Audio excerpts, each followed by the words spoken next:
It was supposed to be the happiest moment of her life, but Annalise felt only fear and dread as she stood in front of the large wooden doors.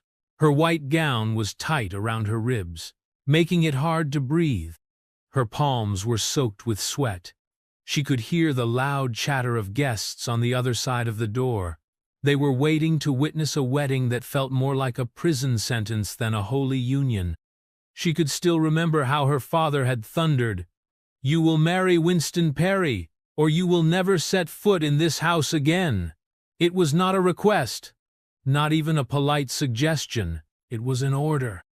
It was her father's way to secure a profitable partnership with the powerful Perry family. For him, love was just a side note, an afterthought. Annalise's own life did not matter to him. All that mattered was the deal, the arrangement, the iron-bound contract that would guarantee him wealth and status. Annalise's stomach churned, and she felt faint. Her heart pounded as she pressed herself against the heavy doors. She heard the organ music begin to play, a signal that she was meant to start walking down the aisle. Her future sealed to a man she barely knew. She squeezed her eyes shut. That was the moment she decided she would not go through with it. She would not let her father's greed decide the rest of her life. But what could she do? The corridors were crowded with wedding coordinators, relatives, and staff. A few bored security guards were stationed near the entrance. There was nowhere to run. Panic engulfed her heart. Her mother and father were standing right outside, ready to lead her toward the doomed ceremony. No one would help her if she tried to slip away. Not even her mother, who had simply said, "This is for the best, dear." Everyone around her seemed devoted to the idea that she was destined to become Mrs. Winston Perry. She thought of screaming, but she knew it would fall on deaf ears. She felt her breath coming in short, fearful gasps. Suddenly, out of the corner of her eye, she saw a man in a simple delivery uniform carrying a bouquet of flowers. He looked out of place among all the fancy suits and glittering gowns. Maybe he had come with a last-minute gift. Maybe he had gotten lost. Annalise had no idea who he was, but she saw her one chance. The doors swung open slightly, letting in a blast of music and revealing the aisle lined with white roses. In that moment, Annalise made the boldest decision of her life. She dashed forward, grabbed the stunned delivery man by the collar of his shirt, and pressed her lips against his in a desperate, forceful kiss. She felt the surprised warmth of his mouth. She saw his eyes go wide. Gasps and exclamations erupted in the hallway. She only meant to distract everyone, to create enough confusion so she could escape. The plan, if it could be called a plan, was formed in a single heartbeat. Yet there she was, kissing a complete stranger with every ounce of panic and desperation that roared inside her.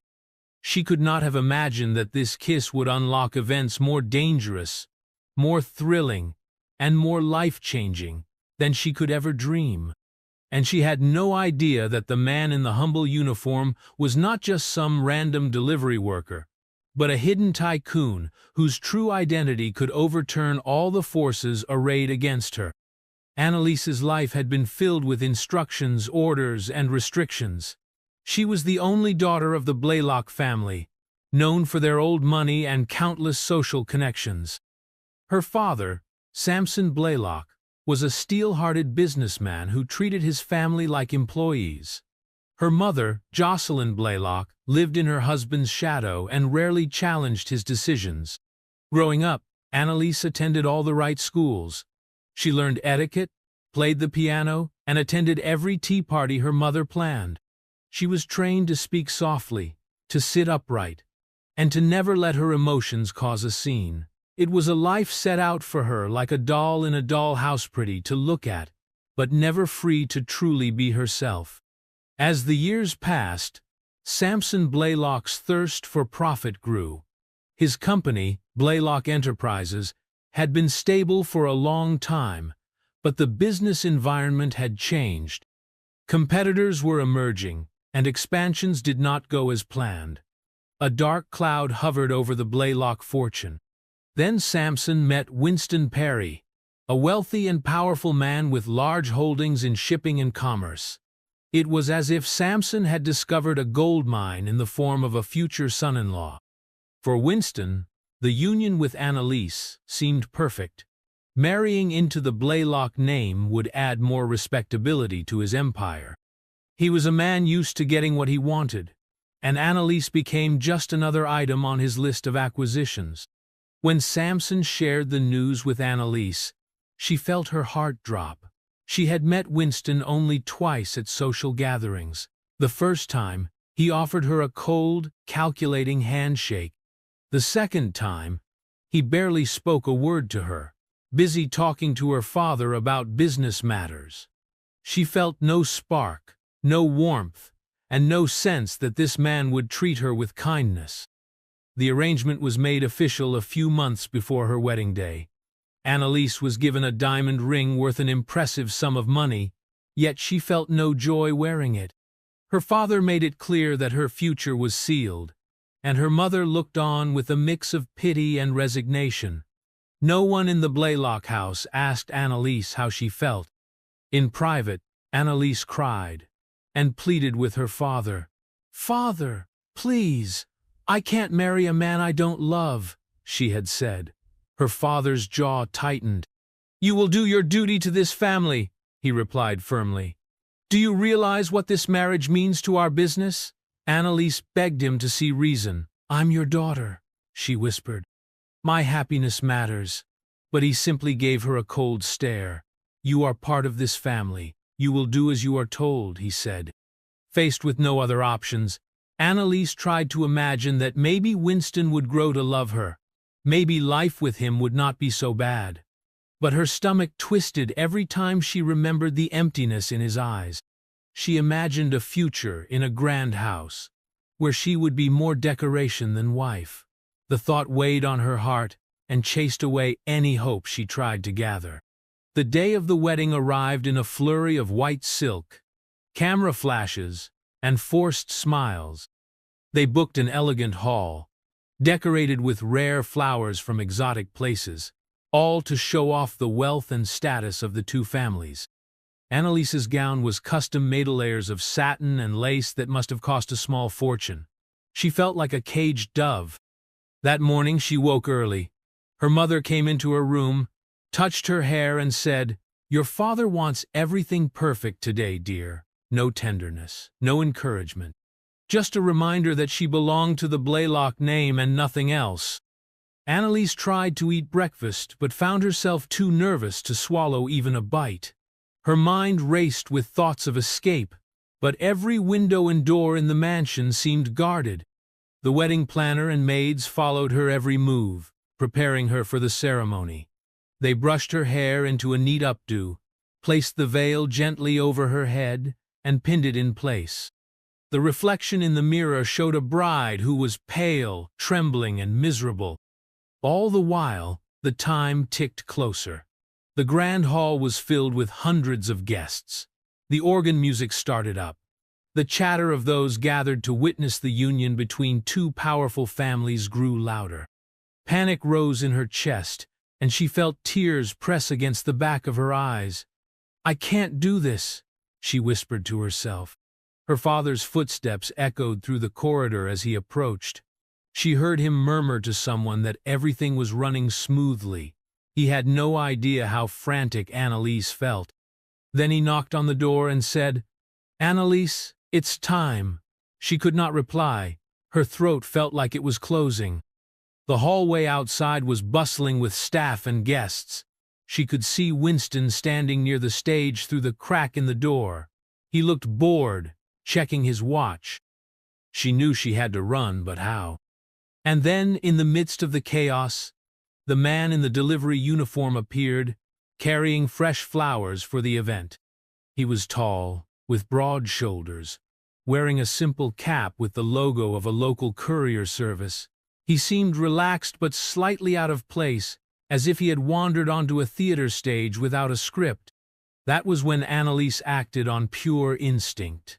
She pushed the door open, ignoring the startled glances of her parents. She sprinted forward in her heavy gown, nearly stumbling on the train. She saw the shock on the faces of the people in the corridor, and, in a flash, she grabbed the stunned delivery man by the collar and pulled him close. Their lips met in a sudden, forceful kiss. She felt his muscles tense under her grasp. Gasps rang out around them. The groom's family, her family, the wedding coordinator, everyone stared in stunned silence. It was such an outrageous act that no one seemed to know how to react. Letting go of him, she shoved his chest gently so she could slip into the crowd. Before anyone could stop her, she took off, heels clacking on the marble floor, her veil trailing behind like a stream of white smoke. She left the wedding behind, ignoring shouts of protest, ignoring her father's roar of rage. At that moment, she believed she would be free. She did not know where she was going, or what she would do next. Hiding behind tall hedges outside the hall, Annalise tried to catch her breath. Her heart hammered against her chest as she scanned the parking lot for a way out. She spotted the delivery truck. The keys were in the ignition. Maybe the man had left them there. Or maybe it was company policy. She did not have time to wonder. Voices grew louder behind her. She could almost taste the anger in the air as her father's men realized she had run outside. Annalise rushed toward the truck, her long dress catching on the gravel. She yanked the door open and climbed in, her white gown filling the seat. Her hands shook as she reached for the steering wheel. But she had barely turned the key when a firm hand caught her wrist. "Hey! Hey! What are you doing?" It was the same delivery man she had just kissed. She had just stolen a kiss from this man without asking, and now she was about to steal his vehicle. She felt overwhelmed by shame and desperation. "Please," she whispered, tears threatening to spill from her eyes. For a long moment, he stared at her. Then, without another word, he climbed into the driver's seat, shifted the truck into gear, and drove off. Annalise sank into the passenger seat, relief fighting with guilt in her chest. She half expected him to yell at her or throw her out. Instead, he pressed on the accelerator, weaving the truck through the busy street and away from the wedding hall.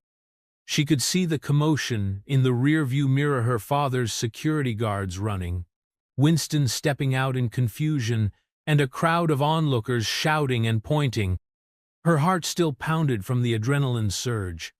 Her father's people might try to chase her, but the truck disappeared onto a winding road, finally merging with city traffic. They drove in silence for a few minutes. Annalise was too shaken to speak. She glanced at the man's profile. He had strong features and a calm expression. He wore a simple cap, and his courier uniform looked neatly pressed. He glanced at her once in a while, as if making sure she was not about to faint. Finally, he pulled over by a quiet side street and turned off the engine. He looked at her with a mix of concern and curiosity. "Are you okay?" he asked softly. Annalise let out a shaky breath. "Do think so," she said. Her voice trembled. He reached into the back of the truck, found a bottle of water, and handed it to her. Annalise's hands shook as she opened it and took a few sips. She realized then how thirsty she was, how dizzy she felt from running in a heavy gown. In her hurry, she had not noticed how extremely tense her body was. "What happened back there?" he asked. His voice was gentle. Annalise swallowed hard and felt tears burning her eyes again. She had no idea how much to tell him. She did not even know his name. Yet, a part of her wanted to blurt out the entire story. She wanted to unburden the weight of her forced wedding, her father's threats, and the desperate kiss she had just stolen. Instead, she said, "My father was making me marry a man I don't love. I couldn't go through with it." The man nodded, as though he accepted her simple explanation. He glanced down at her wedding gown, the veil crumpled around her shoulders, and the expensive lace now dirty around the edges. She looked like a runaway bride from a tragic film. "I see," he said quietly. "Where do you want to go?" Annalise bit her lip. She had not thought that far ahead. "I don't know," she admitted, her voice hushed. If she went back home, her father would lock her away. If she tried to return to normal life, she might be kidnapped by her father's men or forced to return to Winston. She needed a safe place. The man studied her face for a moment, as though searching for signs of deception. Then he sighed. "I can take you somewhere to figure out your next steps," he offered. "But first, maybe you need to change out of that dress?" Annalise glanced down at the gown. It was a glaring symbol of what she was fleeing. She felt a sudden urge to strip off the layers of satin and lace, to be free of her father's plan. But where could she change? How could she disappear without money or resources? Without waiting for her response, the man started the engine again. "I know a small motel on the other side of town," he said. "It's not fancy, but it's quiet." She nodded, feeling relief flood her chest. "Thank you," she said, her voice barely more than a whisper. She hoped she was not making a mistake by trusting a stranger, but she had no one else to turn to. As they merged back into traffic, Annalise found herself wondering about this unexpected ally. There was something kind in the way he spoke and moved, something calm about him, though she could not place why she felt it. For a moment, she remembered the kiss rush, hurried and filled with fear. Her cheeks flamed at the memory. She had never kissed anyone like that in her entire life. She felt mortified. "I'm sorry about earlier," she murmured, staring at her hands. "I wasn't thinking. I just needed a distraction." He glanced at her. His lips curved into a faint smile. "It's okay," he said. Relief washed over her. No anger, no demands, just calm acceptance. They drove on, and Annalise realized she still did not know his name, but she was too exhausted to ask. The stress of the past hour caught up with her, and she found herself drifting off, lulled by the hum of the truck's engine. Annalise woke with a start as the truck slowed to a stop in front of a rundown motel. The neon sign flickered, casting weak light onto the empty parking lot. The sun had begun to set, painting the sky in shades of orange and pink. She rubbed her eyes and tried to orient herself. "Stay here," the man said gently, turning off the engine. "I'll go see if they have a room." She watched him go into the motel office. Without her father's credit card or any money, she depended on this stranger's kindness. Her heart pounded with a mix of gratitude and worry. What if he was not who he seemed? But she had no choice. She had run away from everything she knew. After a few minutes, he returned with a key. He helped her out of the truck, offering a steady arm as she stepped down. Her dress was a tangled mess around her feet, collecting dust and dirt from the parking lot. She held on to him to keep from tripping over the layers of fabric. They entered a small room with a faded carpet and a single bed. The wallpaper peeled at the edges, and the light flickered once before settling into a dim glow. It was certainly not the luxury Annalise was used to, but it felt safe. The man set down a small bag he had carried from the truck. "I got you some basic toiletries from the motel desk," he said. Then he reached into his pocket, pulled out a bit of cash, and placed it on the small table by the window. "For food and anything else you need." She stared at the cash, feeling a mix of guilt and gratitude. "Thank you," she whispered. "I don't even know your name." He paused. For a moment, there was a flicker in his eyes, an unreadable emotion. Then he said, "Just call me Cole for now." She nodded. "Cole," she repeated softly. "My name is Annalise." A small, gentle smile formed on his lips. "Annalise, nice to meet you." He gave a slight nod. The silence that followed was heavy, but not unpleasant. Annalise looked down at her dress, realizing how awkward it would be to sleep in it. "I should probably change," she said, her cheeks warming. "But I don't have anything else to wear." Cole cleared his throat, appearing a bit uncertain. "I might be able to find you something," he offered. There's a convenience store next door. Wait here." He left the room, leaving Annalise alone. She sank onto the bed, exhaustion settling over her. She could still feel the tightness in her chest from the day's events. Her father's face loomed in her mind, furious and unyielding. She pictured Winston's cold expression, and she shuddered. She had done something outrageous, something she never imagined herself capable of. Yet beneath the fear, she felt a faint glimmer of courage. She had taken control of her life, even if it was only the beginning. Cole returned after a short while with a plastic bag. From it, he pulled out a simple pair of sweatpants and a loose t-shirt. Annalise felt an unexpected wave of relief. She grabbed the clothes, her hand brushing his briefly. She muttered her thanks and went into the small bathroom. Stripping off the wedding dress felt almost like shedding a layer of chains. She stood in front of the mirror, noticing how pale her face looked. Her hair was in disarray, the updo half undone, pins and ribbons hanging loose. She removed the veil and started pulling out the pins, letting her hair fall around her shoulders. The t-shirt and sweatpants were far too big, but they were comfortable. She sighed with relief. When she stepped out, Cole was by the window, gazing out at the parking lot. He looked over at her, nodding at the new outfit. "That suits you better," he remarked gently. A small laugh escaped her lips, more from tension relief than true amusement. But it felt good to laugh, even a little. They ended up sitting on the bed, one on each edge. The silence stretched, filled with the buzz of the motel's fluorescent light. Finally, Annalise forced herself to speak. "Thank you for helping me. You didn't have to do any of this." Cole shrugged. "You look like you needed help," he said simply. "And, well, I couldn't just leave you there." Annalise studied his face. There was a certain warmth in his eyes that made her feel safe. She realized this was the first time in ages that someone had helped her without wanting something in return. She did not understand it, but she was grateful. She lifted her gaze to meet his.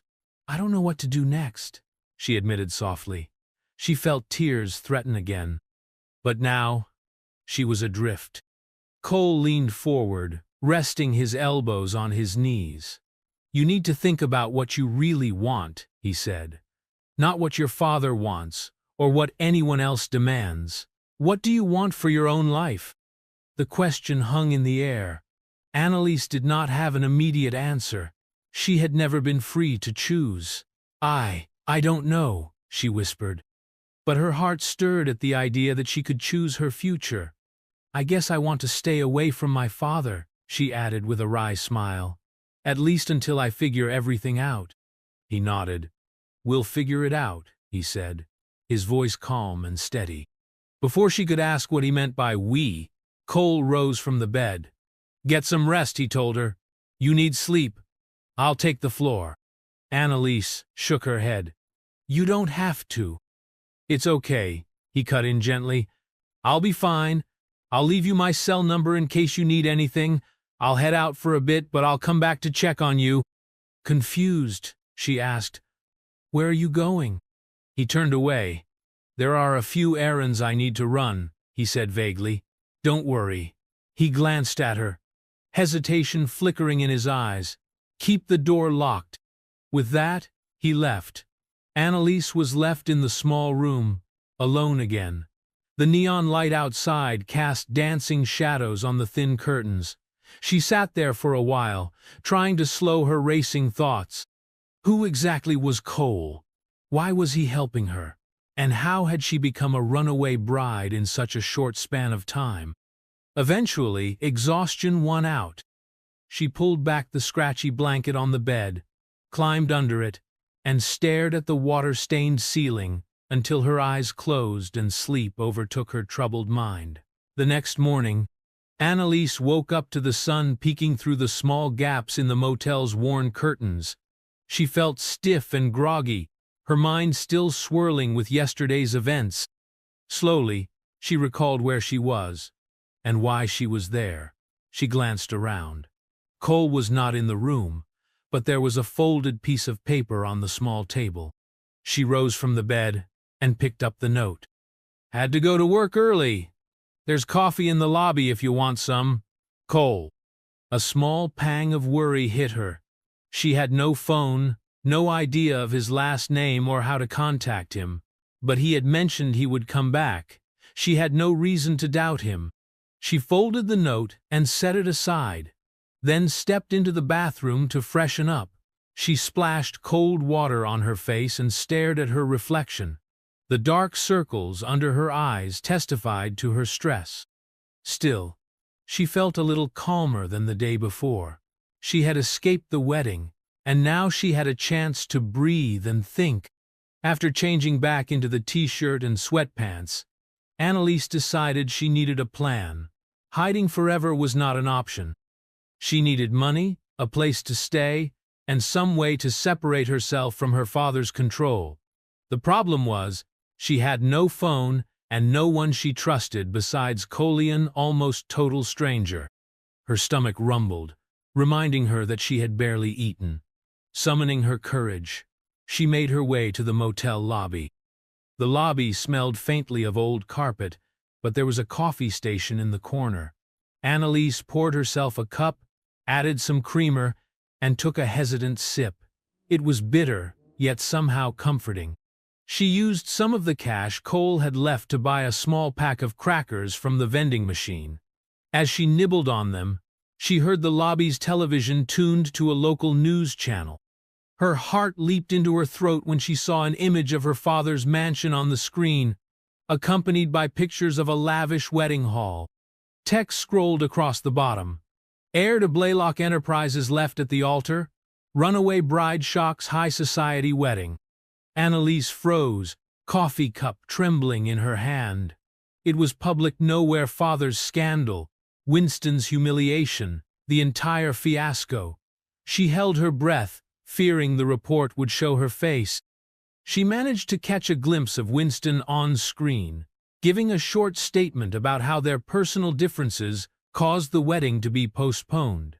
Annalise scoffed at his careful wording. Even on TV, he was trying to maintain an image. She was sure he and her father were furious behind closed doors. She hurried back to her motel room, heart pounding. She did not want anyone to recognize her. Inside the room, she slumped onto the chair near the window, trying to steady her breathing. Questions flooded her mind.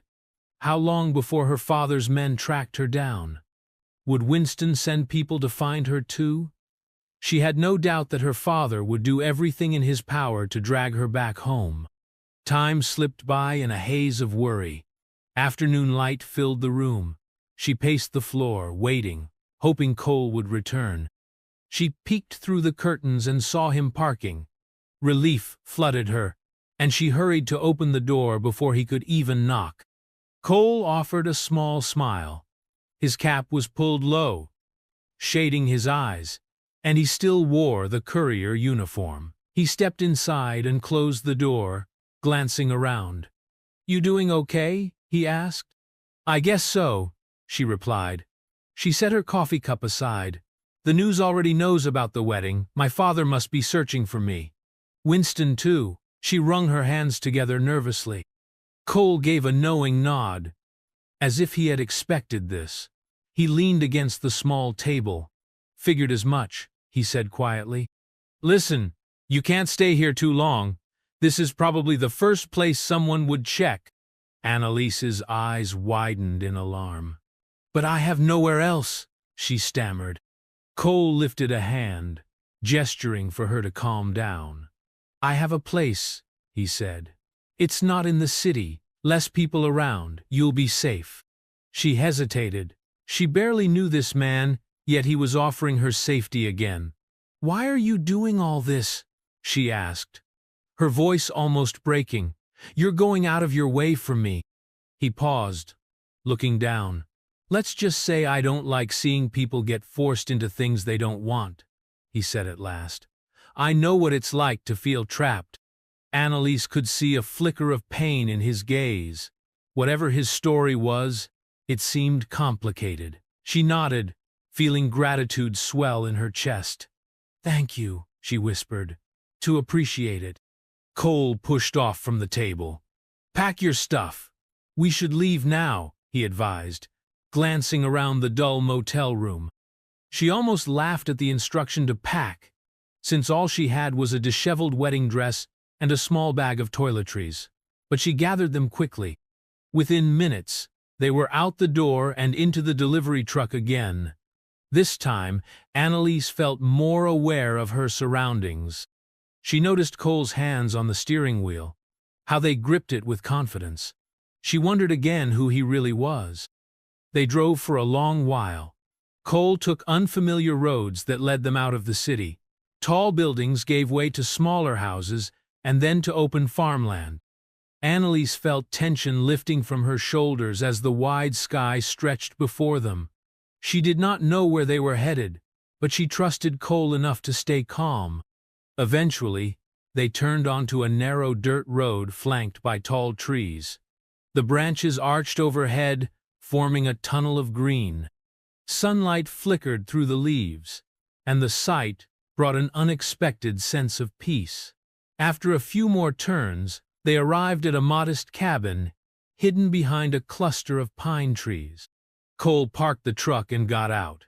He cast a quick glance around, as if checking for anything suspicious. Satisfied, he nodded for Annalise to follow him. The cabin was small, with wooden steps leading to a front porch. Flowers in pots lined the railing, and a comfortable-looking rocking chair sat near the door. "This place belongs to a friend," Cole explained. "They're away for a while. They said I could use it if I needed space." Annalise looked around, breathing in the fresh air.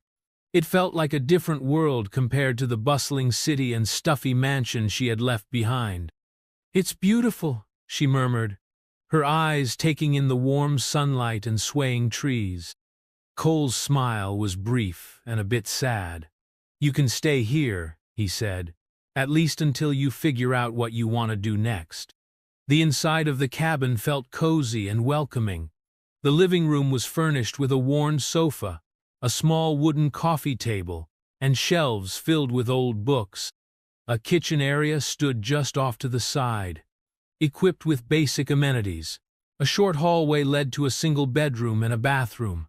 The windows let in natural light, making the cabin feel airy despite its size. Cole set Annalise's few belongings in a corner, then pulled open the curtains to let in more sunshine. Dust motes danced in the beams of light. "There's not much cell reception here," he warned her, "but there's a landline if you need to make any calls." Annalise nodded absently. She walked over to the window, peering out at the tall trees. It felt surreal to be so far from everything she knew. She realized she had no idea how to cook or clean for herself.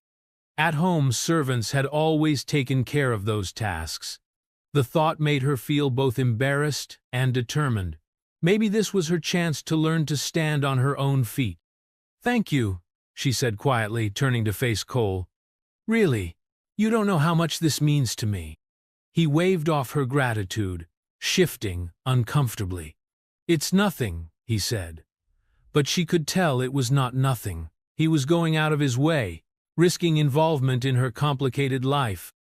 She felt a warmth in her chest that was entirely new. They spent the rest of the afternoon settling in. Cole showed her how to light the cabin's old-fashioned fireplace, how to use the gas stove, and where to find basic supplies. She listened carefully, determined to handle her share of responsibilities. She caught him glancing at her every now and then, as if worried she might break down or try to run away again. But she felt safer here than she had anywhere else. As the sun began to set, Cole made a simple dinner of grilled cheese sandwiches and soup. Annalise insisted on helping, though she fumbled with the utensils and nearly burned her fingers.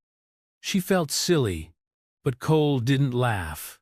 Instead, he calmly guided her, showing her how to flip the sandwich without spilling it. They ate at the small dining table, the night air slipping in through the open windows. Crickets chirped outside, and the scent of pine filled the cabin. Annalise sighed, feeling a strange sense of peace. It was the first real meal she had enjoyed in a long time. While they ate, she asked him about his job as a delivery man. "So, do you just deliver flowers and packages?" she asked, trying to learn more about him. He hesitated for a moment, then nodded. "Yeah," he said. "Flowers, documents, you name it. I do a lot of different errands for clients." She wondered if that was the whole story. There was a certain gravity in his eyes, as though he was hiding more. But she had no right to pry, given that she was the one who had turned his life upside down with a stolen kiss. After dinner, Annalise helped wash the dishes, fumbling with the sponge and dish soap. She felt grateful to have something normal to do, a task that made her feel a tiny bit independent. Cole dried the dishes and put them away, occasionally giving her a small nod or encouraging smile. When everything was done, he turned to her with a gentle expression. "Get some rest," he advised.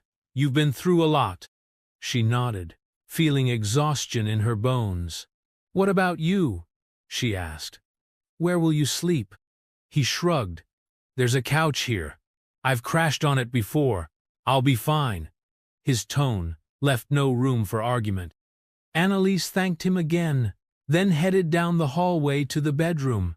It was small but tidy, with a sturdy wooden bed and a soft quilt. She sat on the edge, running her fingers over the patterns in the quilt, thinking about how drastically her life had changed in the span of a single day. She thought about her father, Winston, and the entire nightmare of that forced wedding. A surge of fear mingled with relief. She was not safe yet, but she was out of her father's immediate reach. For the first time in her life, she could imagine the possibility of living on her own terms. Before she turned off the light, she found herself thinking about Cole. She realized that despite trusting him enough to run away together, she hardly knew him. He was polite and calm, even gentle. But what if her father discovered she was with him? Would Cole be in danger? Pushing aside the worries, she decided to take everything one day at a time. She slipped beneath the covers, turning off the lamp on the bedside table. Darkness embraced the room, save for the faint glow from the hallway light. She listened to the quiet hush of the forest outside and the occasional creak of the cabin's wooden frame. In that peaceful stillness, she drifted off into a deep, dreamless sleep. Days turned into a week, and Annalise settled into a routine with Cole in the cabin. Every morning she would wake up to birds singing outside. She would make coffee, learning not to spill the grounds everywhere, and scramble eggs on the small stove. Her attempts were clumsy at first, leading to burnt edges and watery eggs, but Cole never complained. He ate them with a smile, insisting they tasted fine. Cole left during parts of the day for his delivery job, promising to keep their location a secret. Annalise would pass the time reading some of the old books on the shelves. Many were mystery novels, worn from years of use. She found herself drawn into their stories, though her mind often wandered, worried about the outside world. At night, Cole returned, sometimes carrying groceries or news from the city. They would chat in low voices over simple dinners, learning bits about each other. She found out Cole grew up in a tough neighborhood and had to work from a young age. He never talked about his family. She got the sense something painful had happened in his past. Annalise told him a bit about her life, about the strict schedule her parents forced on her, how she had yearned for simple freedoms. She admitted she did not know how to drive, had never been on public transportation, and never handled her own finances. Cole listened without judgment, occasionally shaking his head at the idea of her having no control over her own life. But even in this quiet refuge, tension lurked in the background. Annalise knew it was only a matter of time before her father's powerful network discovered some clue about her whereabouts. She dreaded the day the phone might ring or a stranger might appear at the cabin door. She slept with one ear alert, bracing herself for that moment. Sometimes, she thought about leaving on her own, disappearing to another city where no one would find her, but that idea terrified her. She barely knew how to take care of herself, and she had no money. Cole had become her anchor, her only friend in a storm. One afternoon, as Cole returned from a delivery run, he wore a troubled expression.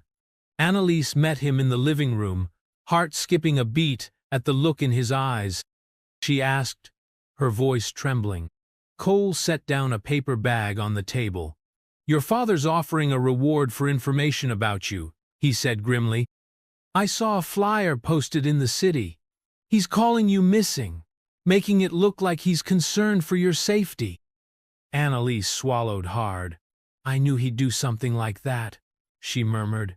She felt a swell of panic. "Do you think anyone followed you here?" He shook his head. "I made sure, but we need to be careful," he advised, his voice gentle. "This is a big city, and your father has a lot of connections." Annalise dropped into a chair, pressing her hands to her eyes. "I don't want to go back," she whispered. "He'll force me to marry Winston, or worse." Cole's gaze softened. He reached over and gave her shoulder a reassuring squeeze. "We'll figure something out," he said, echoing the same words he had given her that first night. Despite her fear, Annalise felt a flicker of courage.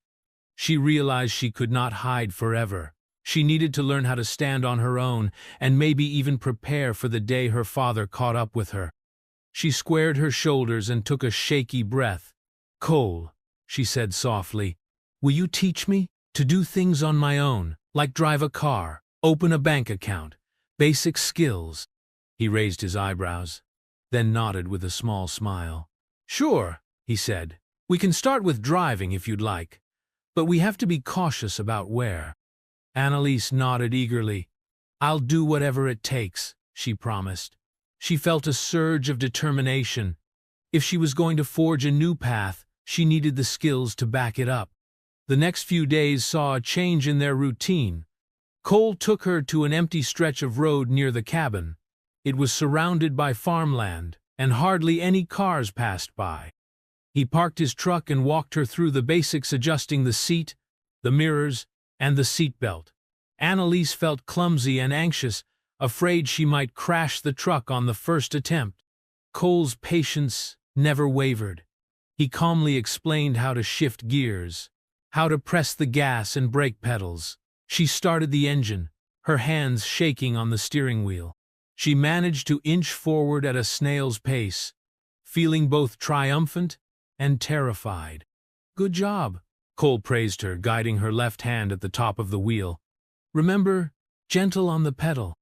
They spent hours practicing, moving at slow speeds, practicing turns in an empty field. Annalise would sometimes stall the truck or turn too wide, but Cole never scolded her. He just gave gentle suggestions, occasionally placing his hand over hers to steady the wheel. That small touch made her heartbeat flutter in a way she had never experienced. In the evenings, they talked about finance show to save money, how to open an account at a bank. She realized it was not as complicated as she feared, but it required identification and paperwork. She would need to be careful not to alert her father. Cole promised to help, but they agreed it might be risky to do it under her real name. That was a problem they would solve later. During all of this, an unfamiliar warmth grew between them. They shared laughter over her driving mistakes, comfort during her moments of panic, and a sense of camaraderie that felt deeper than simple friendship.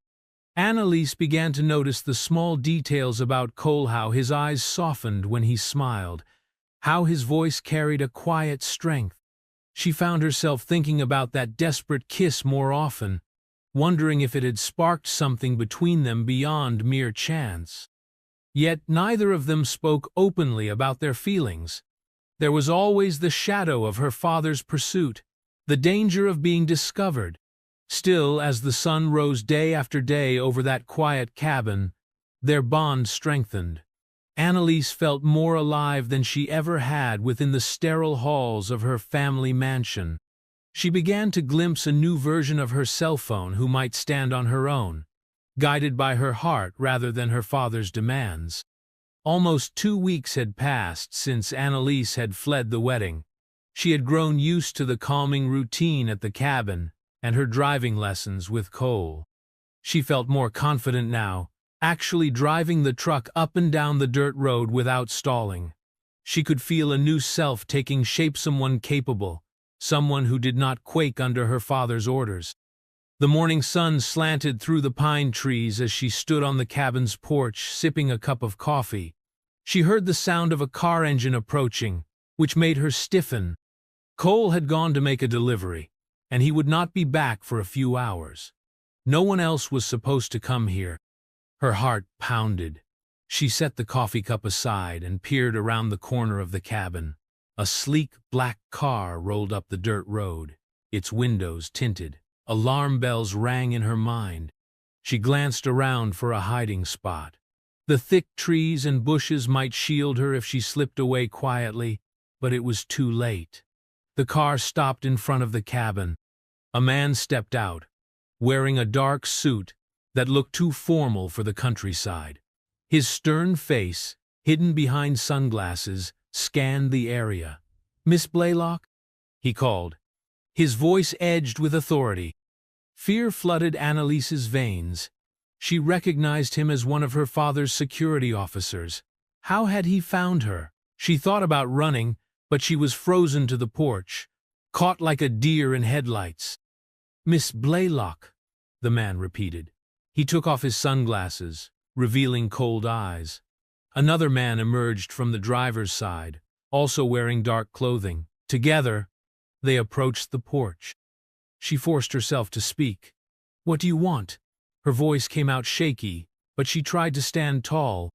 The first man placed his foot on the bottom step. "Your father is worried about you," he said, the lie obvious in his detached tone. "He wants you to come home." Annalise balled her hands into fists.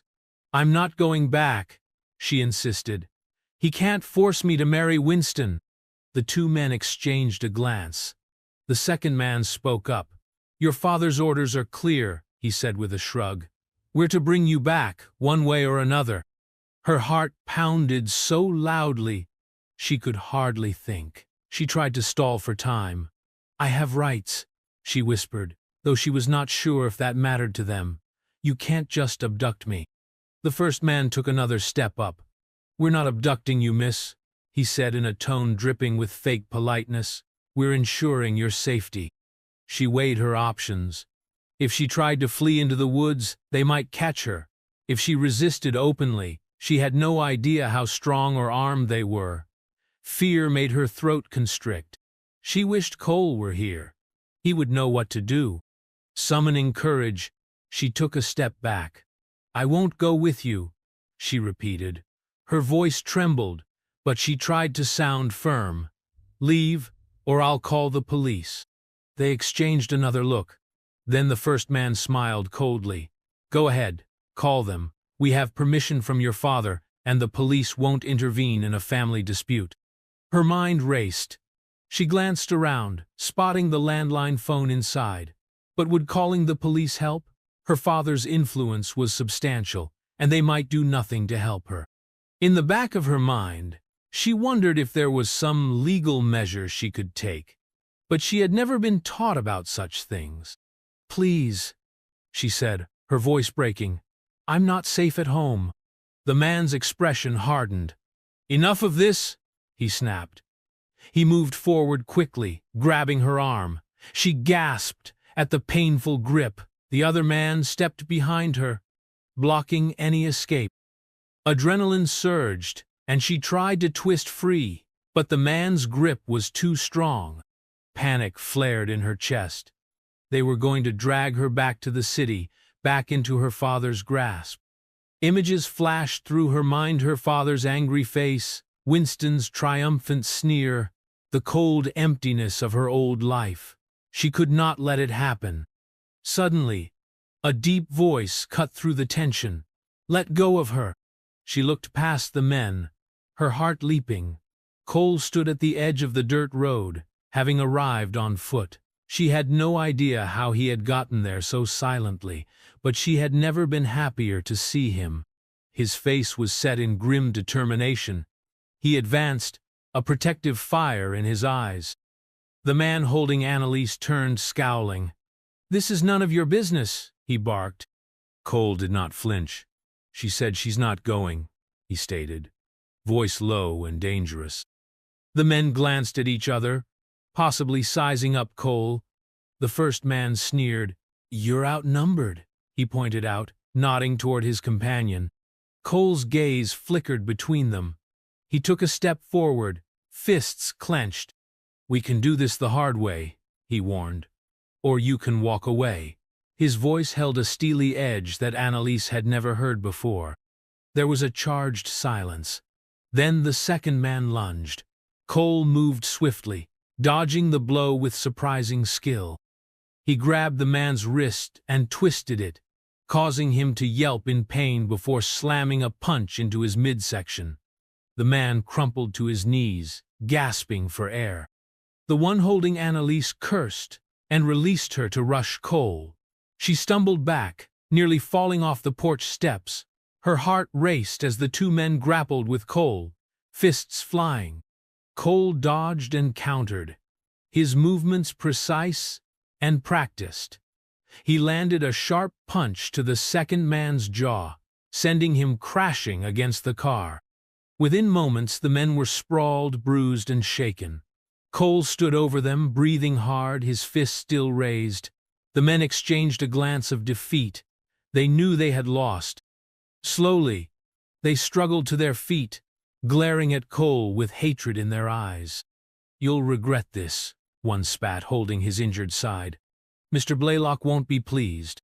Cole said nothing, just watched them climb back into their black car. The engine roared to life, and with squealing tires, they sped away down the dirt road. Dust hung in the air long after they were gone. Annalise's legs felt weak. She sank onto the porch step, trying to catch her breath. Cole hurried to her side, worry etched on his face. "Are you hurt?" he asked, gently taking her arm. She shook her head. "I'm okay," she managed, voice trembling. Cole's jaw tightened. "We're not safe here anymore," he said quietly. "We'll have to move." The attack changed everything. Annalise felt the fragile sense of safety she had built shatter in an instant. Cole insisted they leave the cabin before her father's men returned with reinforcements. Within the hour, they packed up the cabin and loaded the truck. Annalise reluctantly left the cozy refuge behind, tears in her eyes. She wanted a normal, peaceful life, but her father's power overshadowed her every step. Cole drove them out of the woods, his face tense. They stopped briefly in a quiet suburb so Cole could make a phone call. Annalise waited in the truck, trying to steady her nerves, glancing over her shoulder every few seconds to ensure they were not followed. She caught snippets of Cole's conversation through the open window, serious tones, mention of another safe place. She heard him say, "I know it's not my usual request, but I need it this time." He hung up, exhaled, and climbed back into the driver's seat. Without explaining much, he guided the truck onto a wide highway that led toward the city's wealthier neighborhoods. Annalise watched the towering buildings and upscale complexes pass by, confusion growing. Why would Cole take her into the very part of town where her father's circle thrived? Eventually, they pulled up in front of a sleek high-rise, complete with a security gate and uniformed personnel. "We can't afford to stay here," she murmured, fidgeting with her seatbelt. Cole glanced at her. "Don't worry, I've got it covered," he said gently. He drove forward, speaking briefly to the guard at the gate, who waved them in. The truck continued into an underground parking garage. Annalise felt a surge of anxiety. "Is this safe?" she whispered. "My father's people might be here." Cole parked and turned to her. "This building has private security," he explained. "They won't let just anyone in. Plus, it belongs to someone I trust." Annalise's eyes widened. "Someone you trust?" He smiled without humor. An associate. We'll be safe here, at least for a while. They got out of the truck and took a private elevator up to one of the higher floors. Annalise gripped Cole's arm, nerves buzzing.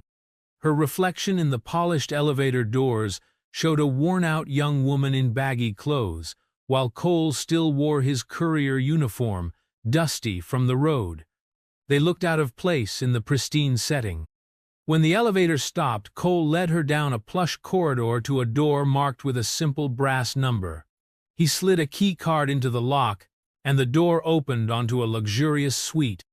Annalise's mouth fell open at the sight of marble floors, floor-to-ceiling windows overlooking the city, and modern furniture that screamed wealth. She stepped inside cautiously, overwhelmed. Cole shut the door behind them and set their bags on a cream-colored sofa. She turned to him, her eyes full of questions. "Where are we?" she breathed. He rubbed the back of his neck, looking uncomfortable. "This is one of my penthouses," he confessed quietly. "Your what?" Annalise felt as though the ground had shifted under her feet. Cole winced at her confusion. "I haven't been entirely honest," he admitted, his voice subdued. "I'm not just a delivery man. My family owns a major finance company.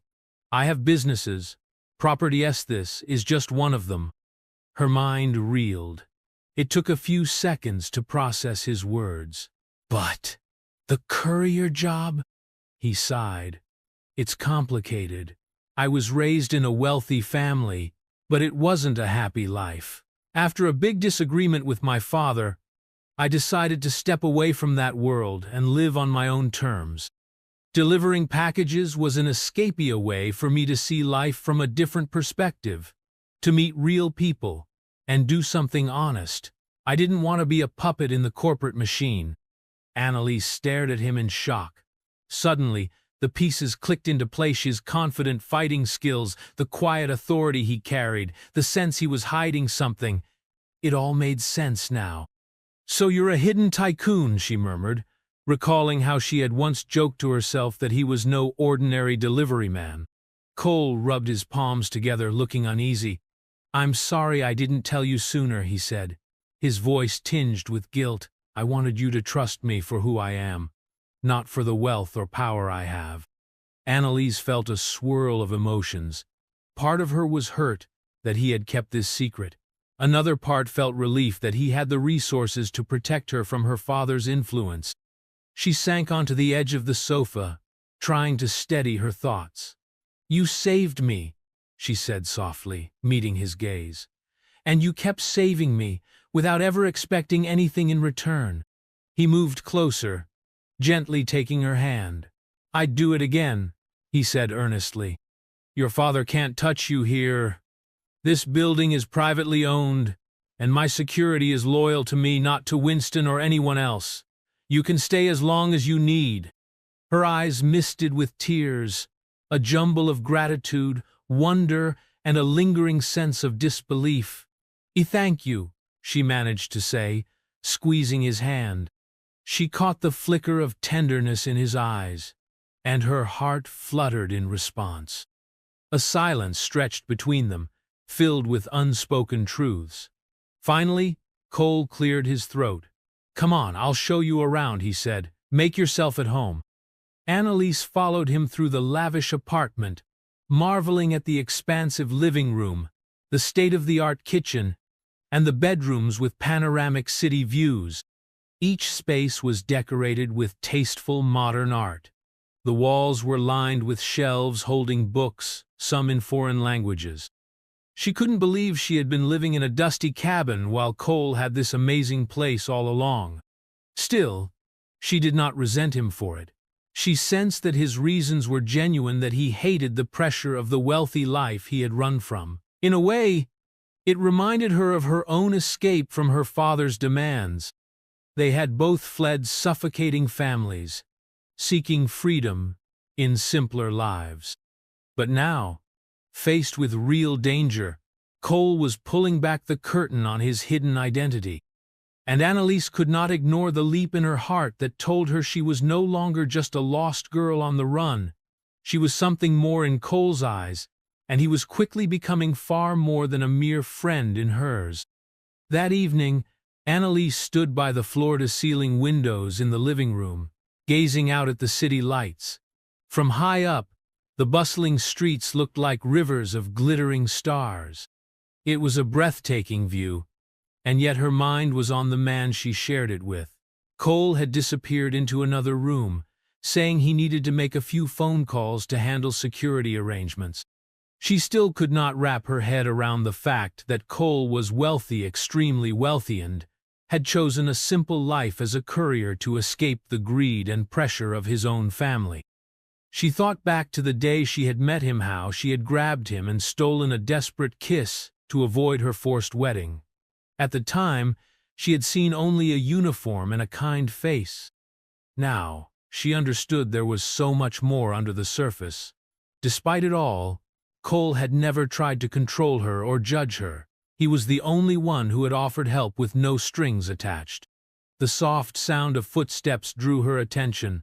Cole entered the living room, looking tired but resolute. He offered her a small smile. "Everything's set," he said. "I've doubled security downstairs. No one gets in without clearance." She nodded, relieved. "Thank you," she said softly. His gaze lingered on her. "I'm glad," he said. For a moment, they simply watched each other, a tension building in the air. Annalise felt her cheeks warm under his intense but gentle look. She sensed there were things they both wanted to say, but neither knew where to begin. Clearing his throat, Cole turned toward the kitchen. "You hungry? I can fix us something." She followed him, grateful for the break in tension. They rummaged through the well-stocked fridge. Despite the gourmet ingredients available, they settled on a simpler meal: stir-fried vegetables with chicken. Annalise tried her hand at chopping peppers while Cole worked on the sauce. It reminded her of their days in the cabin, except now they had high-end appliances and a sweeping view of the city. While they cooked, conversation flowed. She asked him about his decision to leave his family's empire. He explained that his father had wanted him to join the corporate ranks, to marry into another influential family, and to strengthen their business empire even more. He had refused, choosing a path that felt more honest to him, despite the wealth he had walked away from. As they ate at the sleek dining table, Annalise opened up about her own struggles, her father's relentless pursuit of status, and her fear that Winston might find a way to trap her into marriage. Cole listened intently, occasionally reaching out to squeeze her hand reassuringly. After dinner, they cleaned up together. Then they settled on the sofa, the city lights twinkling behind them. It was a moment of strange intimacy, two people from prominent families, both hiding from the tyranny of power and expectations. Cole broke the silence with a quiet question. "Annalise, do you ever think about what comes next for you?" She drew her knees up, hugging them gently. "Sometimes," she admitted. "But it's scary to imagine a future when my father has so much control. He has money, connections, and he doesn't stop until he gets what he wants." Her voice trembled slightly at the last words. Cole leaned forward, resting his elbows on his thighs. "I won't let him force you back," he said firmly. "But you're right. We need a plan. I can't keep you hidden away forever. That's no way to live." She nodded, her chest tight. "I know," she whispered. "Part of me wants to start over in a different city or country, somewhere he can't find me." Cole hesitated, then asked, "Would you want to do that alone? Or—" Her heart fluttered. She knew he was asking if she wanted him in that future. She swallowed hard, not entirely sure how to express what she felt. So much had happened in such a short time, yet she could not deny the closeness growing between them. Softly she replied, "I don't want to be alone anymore. Not if I have the choice." Cole's eyes warmed at her words. He shifted closer, placing a hand gently over hers. She felt electricity spark at the touch. Slowly, almost shyly, she turned her palm to lace her fingers with his. They sat like that for a while, hands entwined, the quiet hum of the city below them. Annalise felt the urge to bring up the kiss that had started it all. She glanced at him, recalling the feel of his lips against hers, even though it had been so rushed and desperate. Her cheeks grew warm at the memory. As though reading her mind, Cole spoke softly. "That day at the wedding hall, when you kissed me, I've been trying to figure out if it meant anything to you." She took a steadying breath. "At first it was just panic, a way to cause chaos so I could run," she admitted. "But now, after everything you've done for me, it means a lot more." He nodded, lips curving into a gentle smile. He reached up to brush a strand of hair behind her ear. "I'm glad to hear that," he murmured. His thumb caressed her cheek, causing her stomach to flip. In the quiet moment that followed, she felt an irresistible pull. This time, the kiss was slow, tentative, and sweet. Their lips met in a lingering warmth that sent a shiver of comfort and desire through her entire body. It was nothing like the frantic kiss in the wedding hall. This was a kiss born of understanding, gratitude, and a spark of genuine affection. When they finally broke apart, her heart was thundering. She saw the same breathless wonder in Cole's eyes. In that moment, the city lights felt distant. All that mattered was the closeness they shared on that sofa. Her old lifer father, Winston, the forced wedding felt like a bad dream she was finally waking from. She knew reality was not so simple. But as Cole stroked her hair, she allowed herself to believe just for a moment that happiness might be within reach. Despite the warmth blossoming between them, Annalise and Cole could not ignore the threat looming over their peaceful bubble. Days passed, and for a while, it seemed that her father's men had lost track of her again. Annalise began to relax, even venturing out to the private gym on the penthouse level. She tried to keep herself fit and distract her anxious thoughts. Yet the sense of calm felt precarious. One evening, Cole returned from a meeting looking troubled. He told Annalise he had received word that Winston had not given up. Winston was using his own private investigators to locate her. The reward her father posted was still out there, and rumors suggested that even more money was on the table for anyone who could provide a solid lead. Annalise's stomach twisted with fear. "Why is Winston so determined?" she asked, unable to hide the tremor in her voice. Cole's lips thinned.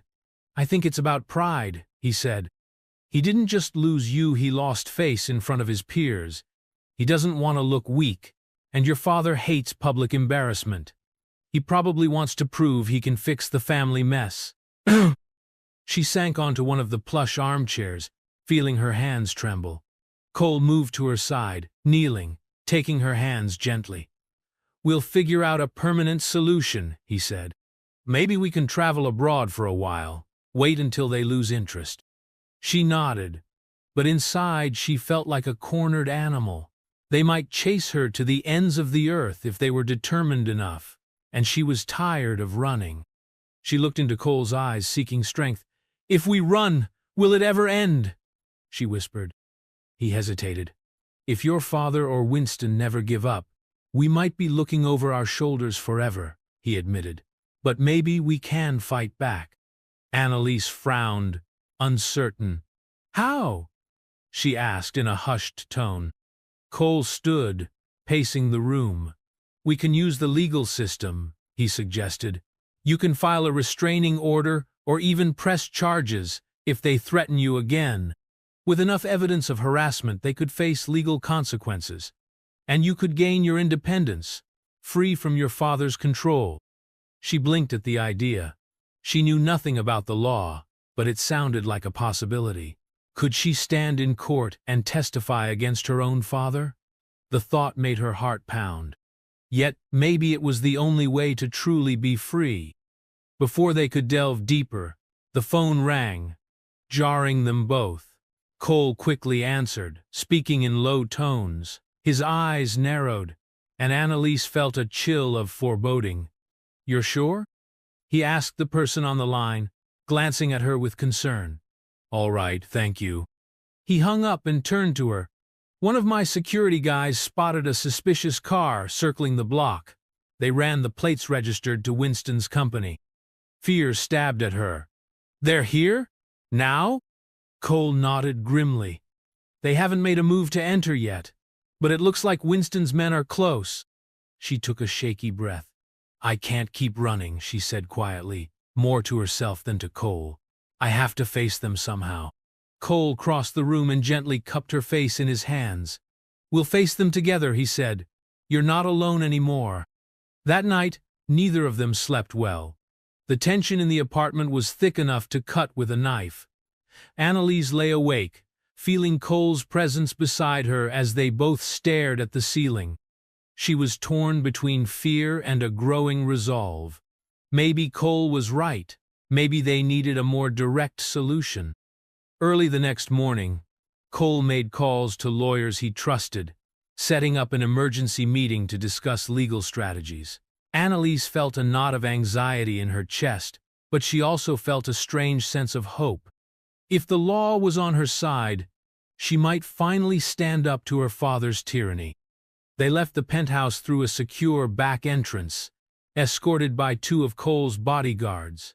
Annalise wore a simple dress and a scarf to cover part of her face, hoping to avoid detection from any prying eyes. They piled into a black SUV with tinted windows. Her pulse pounded as they slipped out of the parking garage. Cole's men took a winding route to lose any tail. By the time they arrived at the lawyer's office, Annalise was jittery with nerves. The firm occupied a floor in a sleek office building. They were ushered into a private conference room, where a serious, middle-aged lawyer named Genevieve greeted them. She wore a crisp suit and had sharp, intelligent eyes. Mr. Knight, Genevieve said, shaking Cole's hand before turning to Annalise. Miss Blaylock, I presume? Annalise swallowed. She was not used to hearing her surname outside of her father's circle, and it felt strange to be recognized. She nodded, her voice barely above a whisper. Genevieve motioned for them to sit. She listened intently as they explained the forced wedding, the threats, and the ongoing harassment. Annalise's cheeks burned with shame at some parts, but she forced herself to speak honestly. She told of her father's controlling nature, Winston's cold determination, and how she had been given no choice in her own future. When she finished, Genevieve leaned back in her chair, tapping a pen against her notepad. There are several angles we can pursue, she explained. Restraint orders, harassment claims, even potential blackmail charges if we can prove that your father threatened to cut you off if you didn't obey. Annalise's eyes widened. But he did, she said. He said if I didn't marry Winston, I'd be disowned. The lawyer nodded. We'll need evidence texts, recordings, witnesses, anything that shows you were threatened or coerced. Annalise's shoulders slumped. She had not kept records of such threats. No one in the household would testify against her father, but Genevieve offered a small smile. Don't worry, she said. There might be other ways to demonstrate a pattern of abuse or threats. And the attempt by his men to forcibly take you from the cabin could be a strong point, especially if Cole's security cameras caught any part of the confrontation. Cole nodded. I'll check the footage, he said. We might have the license plates or images of them trying to force Annalise. Genevieve looked at both of them. If we can prove harassment and attempted abduction, we'll have a strong case, she declared. Enough to keep them away legally. The key is to move fast and file the paperwork before they catch you off guard. They discussed more details, hammered out potential strategies, and set up a timeline. When they left the office, Annalise felt a measure of relief, tempered by the knowledge that this was far from over. She squeezed Cole's hand as they stepped into the elevator, silently thanking him for standing by her side. Over the next several days, Annalise and Cole worked tirelessly with Genevieve to piece together a legal defense. Cole's security footage from the cabin confrontation clearly showed her father's men grabbing her against her will. One was even heard threatening Cole before the scuffle. Although the footage was a bit shaky, it was enough to suggest attempted coercion or abduction. Filing the case meant stepping into the public eye. The media might catch wind of it, especially since the Blaylock and Perry families were well known in high society. Annalise feared being judged or criticized. But the thought of Winston or her father dragging her back was worse. When the paperwork was finally filed, Genevieve informed them that a court date would be set to review their claims. If the judge granted a restraining order or saw enough grounds for legal action, Annalise would gain protection under the law.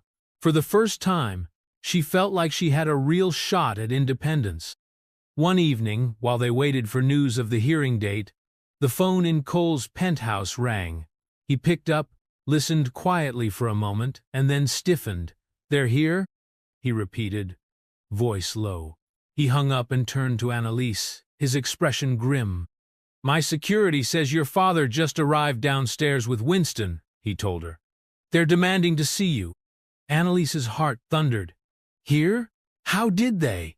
She paused, realizing they must have pulled whatever strings they had to get inside.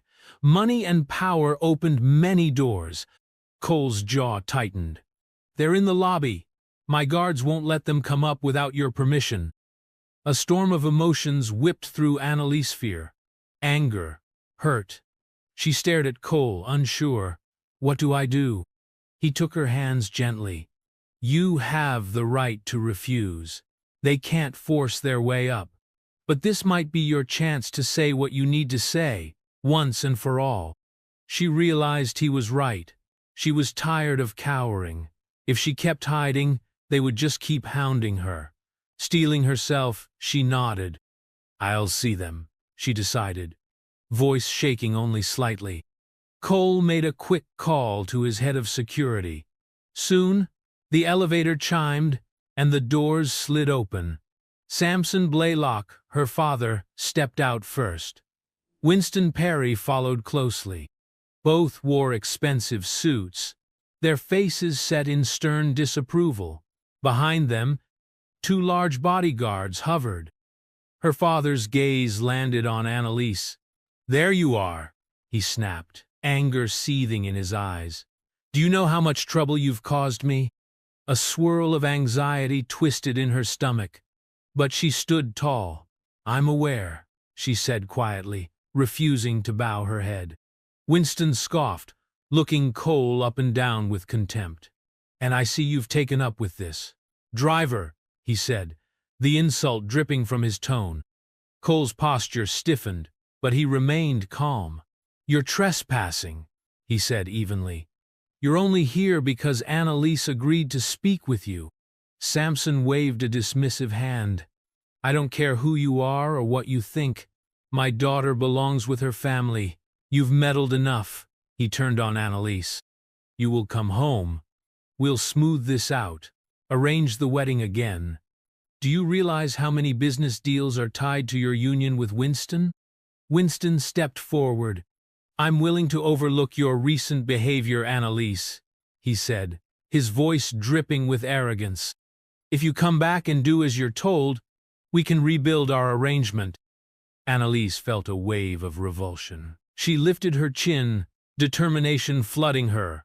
"I am not a contract," she declared, her voice clear. "I will not marry you, Winston." Her father glared, his temper close to boiling. "You ungrateful child," he roared. "I raised you, gave you everything. Now you're throwing it away for some lowly delivery boy?" Cole's eyes flashed, but Annalise placed a hand on his arm to steady him. She faced her father head-on.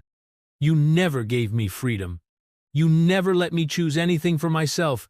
I won't live that way anymore." A tense silence gripped the room.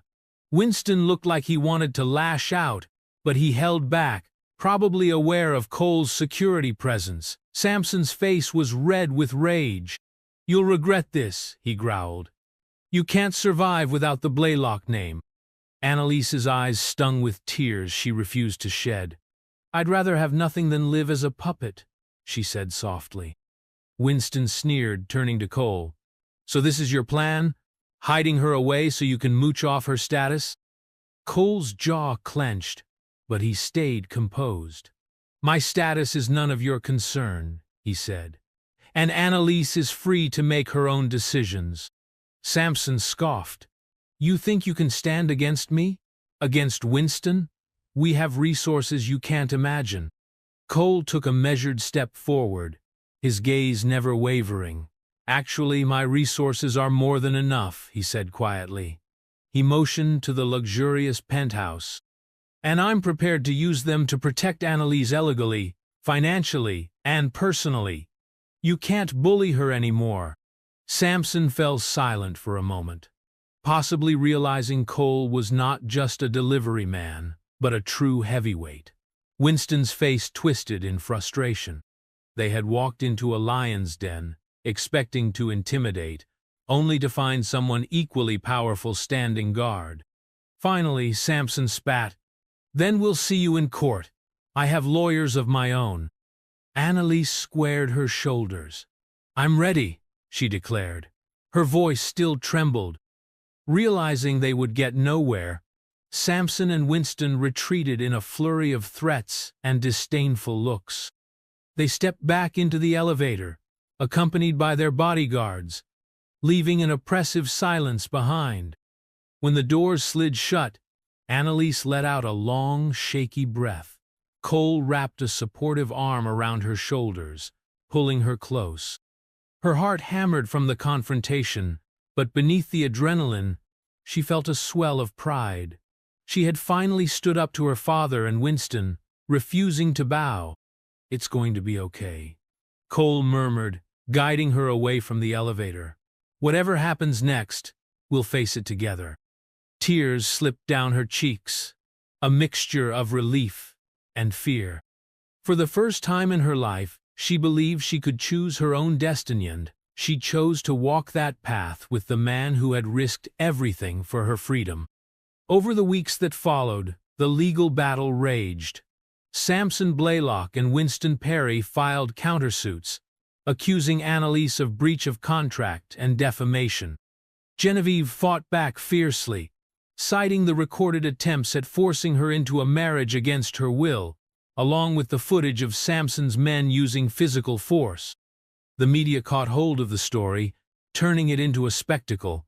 Some reports painted Annalise as a rebellious daughter, others championed her as a woman fighting for autonomy. Throughout the turmoil, Cole stayed by her side. He shielded her from reporters who tried to ambush her for statements, arranged private transportation so she could safely attend court hearings, and stood with her in the courtroom.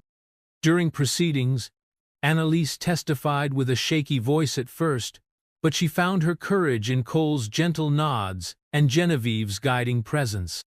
She spoke about the controlling environment she grew up in, how she was never allowed to make her own decisions, and the terror she felt being forced to marry Winston.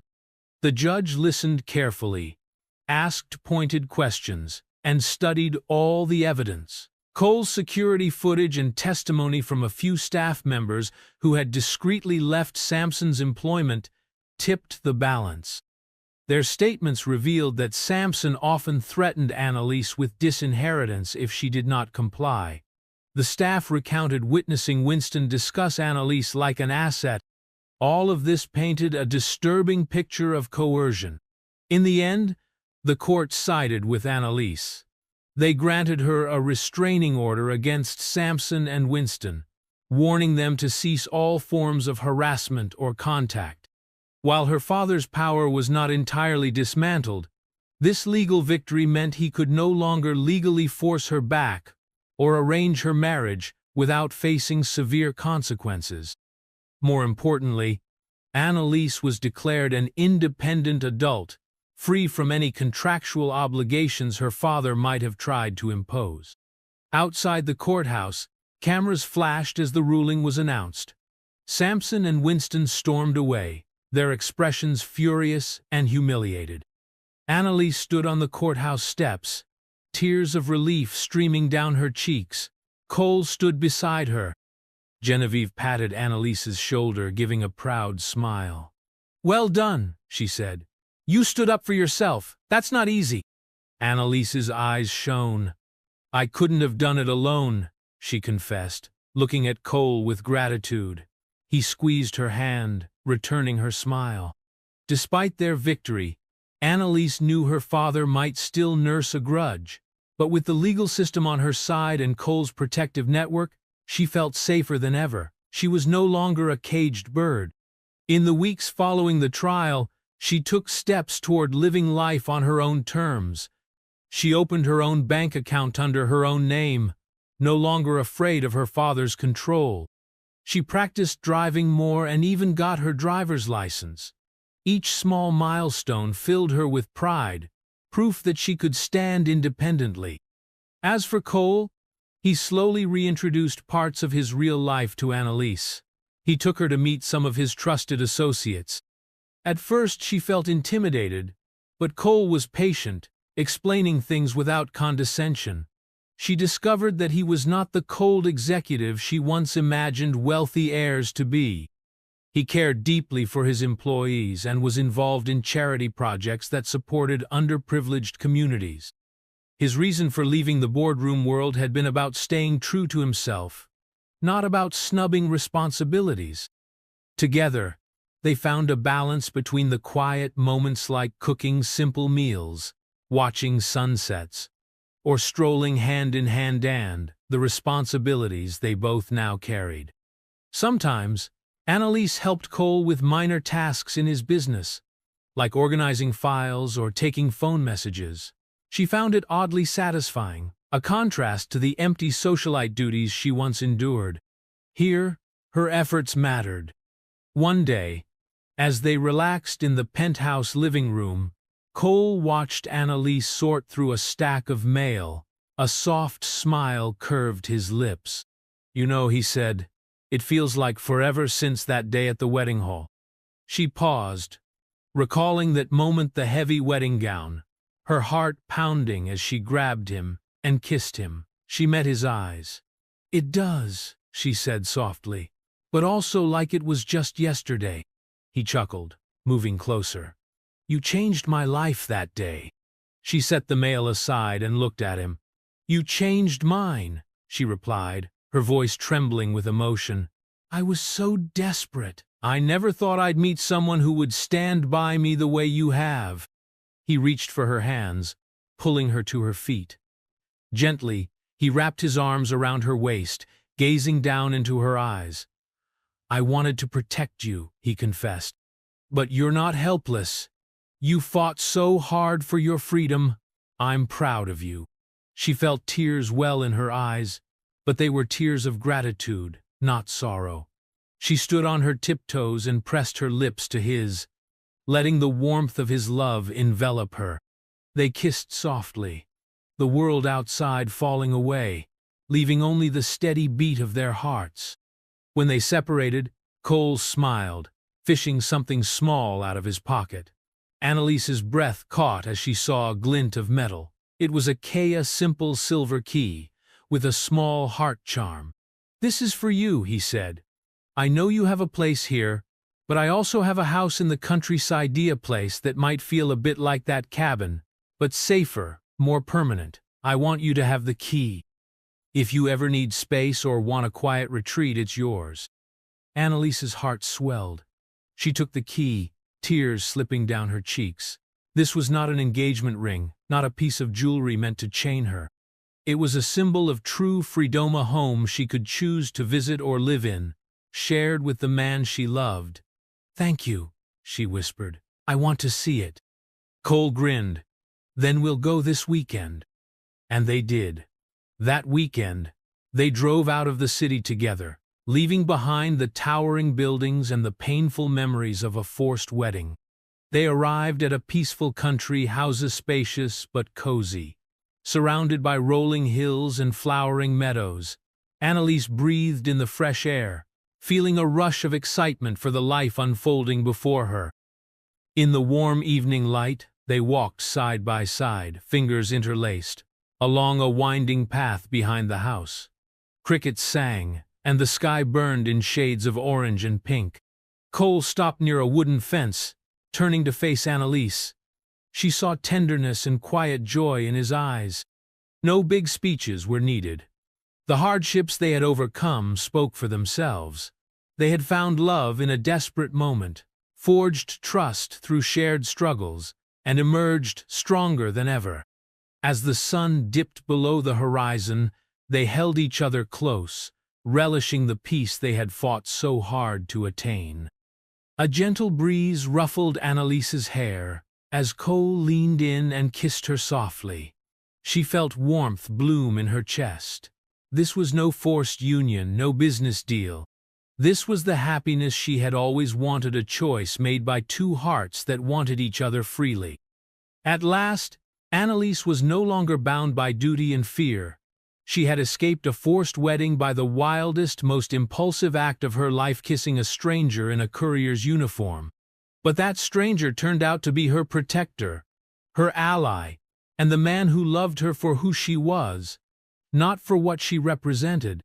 Their story was far from over, but the next chapter belonged entirely to them, shaped by their own hands and guided by hope. And that, more than anything, was the happy ending Annalise had yearned for all her life.